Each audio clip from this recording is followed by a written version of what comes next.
জিন্দাবাদ, জামাত ইসলামী জিন্দাবাদ। আসসালামু আলাইকুম। সংগ্রামী ভাই এবং বন্ধুগণ, আজকের ঐতিহাসিক জাতীয় সমাবেশে আপনারা বক্তব্য রাখবেন জাতীয় সংস্কার কমিশনের যিনি আমির জামাতের প্রতিনিধি হিসেবে ঐতিহাসিক ভূমিকা পালন করছেন, বাংলাদেশ ইসলামী ছাত্র শিবিরের সাবেক মেধাবী কেন্দ্রীয় সভাপতি, বাংলাদেশ জামাত ইসলামীর সম্মানিত কেন্দ্রীয় নায়েবে আমির, সাবেক এমপি, জননেতা জনাব ডাক্তার সৈয়দ আব্দুল্লাহ মোহাম্মদ তাহের, জনাব ডাক্তার সৈয়দ আব্দুল্লাহ মোহাম্মদ তাহের।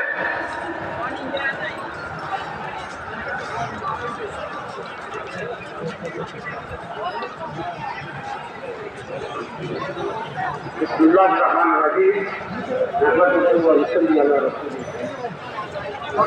মাননীয় সভাপতি, উপস্থিত ভদ্র ভাইরা, আসসালামু আলাইকুম।